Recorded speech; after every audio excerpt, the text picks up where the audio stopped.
નમસ્કાર મિત્રો, education with Jignesh ચેનલમાં તમારું સ્વાગત છે ને હું છું જિગ્નેશ. મિત્રો, ગયા વિડીયોમાં મેં તમને વાત કરી હતી કે સામાજિક વિજ્ઞાનની જે જિલ્લા પસંદગી શરૂ થવાની છે, એટલે કે નવરાત્રિથી જિલ્લા પસંદગી ચાલુ થવાની છે 22 તારીખથી સોમવારથી. તો એ જિલ્લા પસંદગીના જે જગ્યાઓ અને બધી વાત આપણે ગયા વિડીયોમાં કરી હતી, પણ તમને કહ્યું હતું કે આપણે જિલ્લાવાર ઝોનવાર કેટલી જગ્યાઓ છે એની આપણે ચર્ચા કરીશું.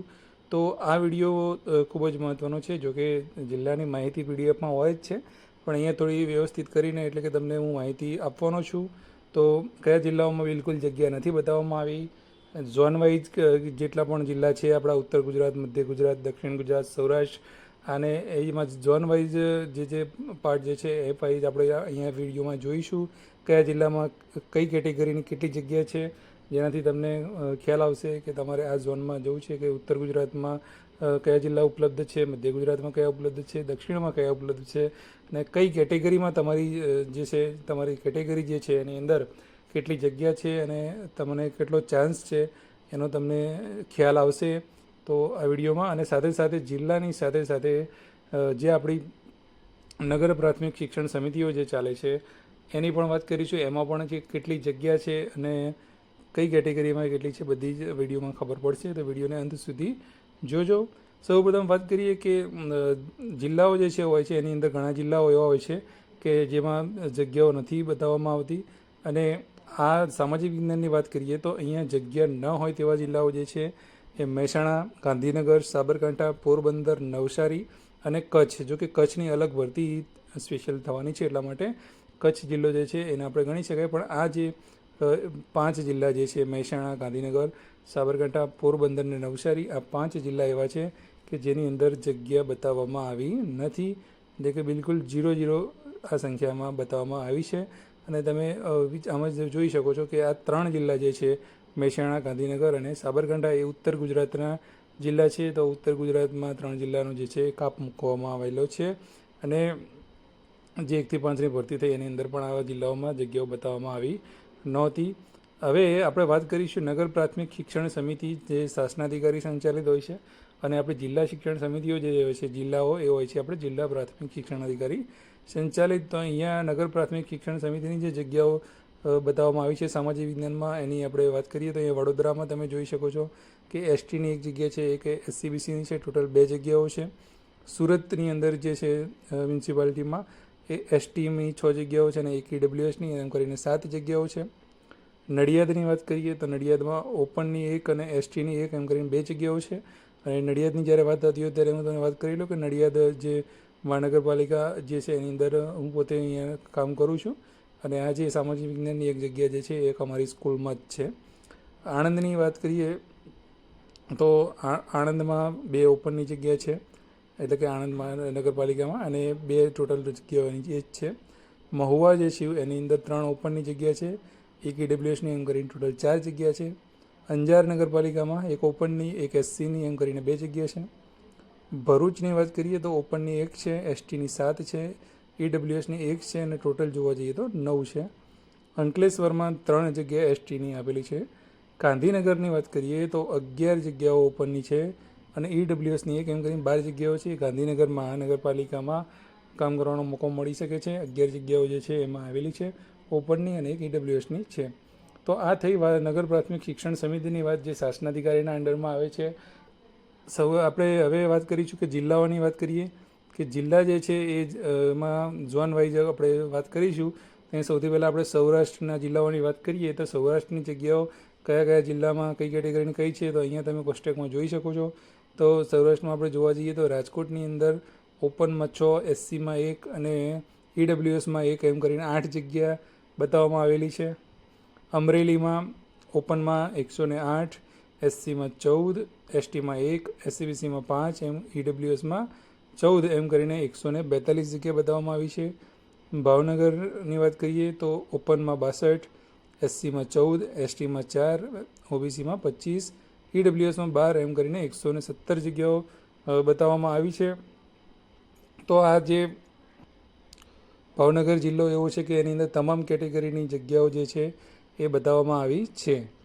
બોટાદ જિલ્લાની વાત કરીએ તો ઓપનમાં 11 અને ઈડબ્લ્યુએસમાં 1 છે એમ કરીને 12 જગ્યાઓ બોટાદમાં બતાવવામાં આવેલી છે.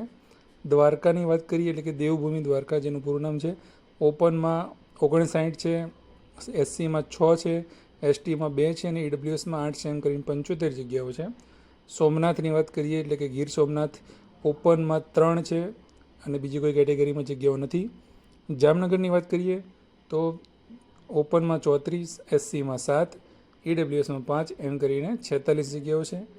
જૂનાગઢમાં કહીએ તો ઓપનમાં 3, એસસીમાં 1, ઈડબ્લ્યુએસમાં કે બીજી કોઈ કેટેગરીમાં જગ્યા છે નહીં, તો જૂનાગઢની અંદર જે છે 4 જગ્યાઓ. તો આ થઈ સૌરાષ્ટ્રની વાત આપણે કરી. અને હવે આપણે વાત કરીશું દક્ષિણ ગુજરાતની વાત. તો દક્ષિણ ગુજરાતના જિલ્લાઓ જે છે અહીં તમે જોઈ શકો છો કે દક્ષિણ ગુજરાતના કયા કયા જિલ્લાઓમાં જગ્યા બતાવવામાં આવેલી છે. તો અહીંયા સૌપ્રથમ સુરત જિલ્લાની વાત કરીએ તો સુરત જિલ્લા પંચાયતની જે જગ્યાઓ છે એસસીની અંદર 1 છે, એસસીબીસીમાં 17 છે, ઈડબ્લ્યુએસમાં 2, એમ કરીને 20 જગ્યાઓ છે.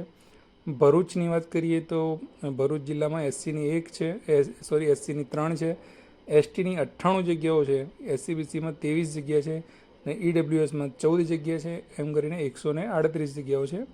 ડાંગની વાત કરીએ તો ડાંગની અંદર એસસીમાં 1 છે, ઓબીસી એસસીબીસીમાં 10 છે અને ઈડબ્લ્યુએસમાં 2 છે, એમ કરીને 13 જગ્યા છે ટોટલ. નર્મદા જિલ્લાની વાત કરીએ તો ઓપનમાં 60 જગ્યા છે, એસસીબીસીમાં 47 જગ્યા છે અને ઈડબ્લ્યુએસમાં 12 જગ્યા છે, એમ કરીને નર્મદા જિલ્લો 119 જગ્યા ધરાવે છે. તાપીની વાત કરીએ તો તાપીમાં એસસીબીસીની 5 છે અને ઈડબ્લ્યુએસની 1 છે, એમ કરીને ટોટલ 6 જગ્યા છે. વલસાડની વાત કરીએ તો વલસાડમાં એસસીની 5 છે, એસસીબીસીની 16 છે અને ઈડબ્લ્યુએસની 3 છે, એમ કરીને ટોટલ 24 જગ્યાઓ છે.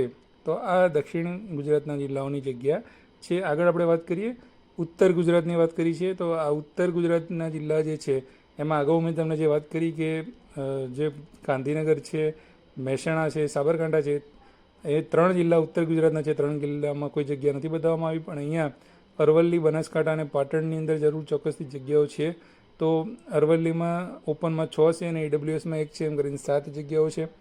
બનાસકાંઠામાં 124 જગ્યા ઓપનની છે, એસટીની 6 જગ્યા છે અને ઈડબ્લ્યુએસની 14 જગ્યા છે, એમ કરીને ટોટલ 144 જગ્યા છે. પાટણની વાત કરીએ તો પાટણની અંદર ઓપનમાં 29 જગ્યા છે, એસસીમાં 2 જગ્યા છે, એસટીમાં કોઈ જગ્યા નથી, એસસીબીસીમાં કોઈ જગ્યા નથી, ઈડબ્લ્યુએસમાં 3 છે અને ટોટલ પાટણની 34 જગ્યા છે. તો અહીંયા તમે જોઈ શકો છો કે એસસીબીસી માટે જે છે ઉત્તર ગુજરાતના દરવાજા હાલ કહેવામાં આવે તો એસસીબીસી કેટેગરીમાંથી ઓનલી જો બિલોંગ કરતા હોય તો બંધ છે, કેમ કે જે 3 જિલ્લા ઉત્તર ગુજરાતના બતાવવામાં આવે છે એ 3 જિલ્લામાં એક પણ જગ્યા એસસીબીસીની છે નહીં. પણ જો ઓપન માટે દાવેદાર હોય ને એના મેરિટ સારું હોય તો અહીંયા ઓપનમાં તમે લઈ શકો છો. હવે વાત કરીએ ખાસ અને વધારે જિલ્લાવાળું ભાગ જે છે મધ્ય ગુજરાત. તો મધ્ય ગુજરાતના જિલ્લાઓ અને મધ્ય ગુજરાતમાં જેટલા પણ જિલ્લા આવે છે એ તમામ જિલ્લામાં થોડી ઘણી જગ્યાઓ તો બતાવવામાં આવી જ છે. તો આ ઝોન એવો છે કે બધા જિલ્લા આની અંદર બતાવવામાં આવેલા છે. તો વાત કરી લઈએ આપણે 1 બાય 1. સૌથી પહેલાં વાત કરીશું અમદાવાદની. તો અમદાવાદમાં એસટીની 14 જગ્યા, ઈડબ્લ્યુએસની 2 જગ્યા, એમ કરીને 16 જગ્યા છે. વડોદરાની વાત કરીએ તો વડોદરામાં એસટીની 64 છે અને એસસીબીસીમાં 21 છે, ઈડબ્લ્યુએસમાં 9 છે, એમ કરીને 94 જગ્યા છે. હવે આ વડોદરા જિલ્લા પંચાયતમાં તમે જોઈ શકો છો કે ઓબીસીમાં જગ્યા આપેલી છે 21 અને ઓપનમાં નથી. તો કોઈ વડોદરા જિલ્લાના હોય તો પાછા કેટેગરીનો ઉપયોગ કરી અને વડોદરામાં જઈ શકે છે. 1 થી 5માં આવું વસ્તુ બન્યું હતું. આણંદની વાત કરીએ તો ઓપનમાં 31 જગ્યાઓ છે, એસટીની 39 જગ્યાઓ છે અને ઈડબ્લ્યુએસમાં 8 જગ્યા છે, એમ કરીને આણંદમાં 78 જગ્યાઓ બતાવવામાં આવી છે. છોટાઉદેપુરની આપણે વાત કરીએ તો ઓપનમાં 90 જગ્યા છે, એસસીબીસીમાં 86 જગ્યા છે અને ઈડબ્લ્યુએસમાં 19 જગ્યા છે, એમ કરીને 195 જગ્યા છે. દાહોદની અંદર જોઈ શકો છો કે આ પણ બીજો એક જિલ્લો આવે કે તમામ કેટેગરીમાં જગ્યાઓ છે. ઓપનમાં 149 જગ્યા, એસસીમાં 27 જગ્યા, એસટીમાં 62 જગ્યા, એસસીબીસીમાં 101 જગ્યા અને 38 જગ્યા ઈડબ્લ્યુએસની છે, એમ કરીને 377 જગ્યાઓ દાહોદની છે. ખેડા જિલ્લાની વાત કરીએ તો ઓપનમાં 31 જગ્યા છે અને ઈડબ્લ્યુએસમાં 3 જગ્યા છે અને એમ કરીને 34 જગ્યાઓ ખેડા જિલ્લાની ટોટલ છે. મહીસાગર જિલ્લાની વાત કરીએ તો 58 જગ્યા છે, એસટીની છે, એસસીબીસીની 10 જગ્યા છે અને ઈડબ્લ્યુએસની 7 જગ્યા છે, એમ કરીને 75 જગ્યા છે.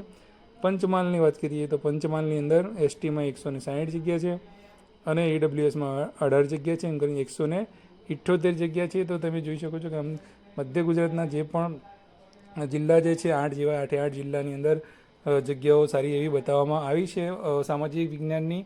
તો આ થઈ સામાજિક વિજ્ઞાનની જિલ્લાવાર તમામ જગ્યાઓ. આ જગ્યાઓની અંદર પીએચ કેટેગરી વાઇઝ પીએચ અને મહિલાની જે જગ્યાઓ હોય છે એની અંદર સમાવેશ થઈ જાય છે. તો એ પ્રમાણે તમે જોઈ લેજો તમારો કયો જિલ્લો તમને લાગુ પડે છે, કયો જિલ્લો તમને મળવાપાત્ર છે, કયું સારું રહેશે, બધું એનાથી તમને માહિતી મળી રહેશે. તો વિડીયોમાં સારી એવી મહેનત કરીને વિડીયો આપણે બનાવ્યો છે. તો વિડીયોને લાઇક જરૂરથી કરજો અને શેર જરૂરથી કરજો. તમારો કોઈ પ્રશ્ન હોય તો કોમેન્ટ જરૂરથી કરજો અને વિડીયો તમને કેવો લાગ્યો એ પણ તમે કોમેન્ટમાં જણાવજો. જય હિન્દ, જય ભારત, થેન્ક યુ.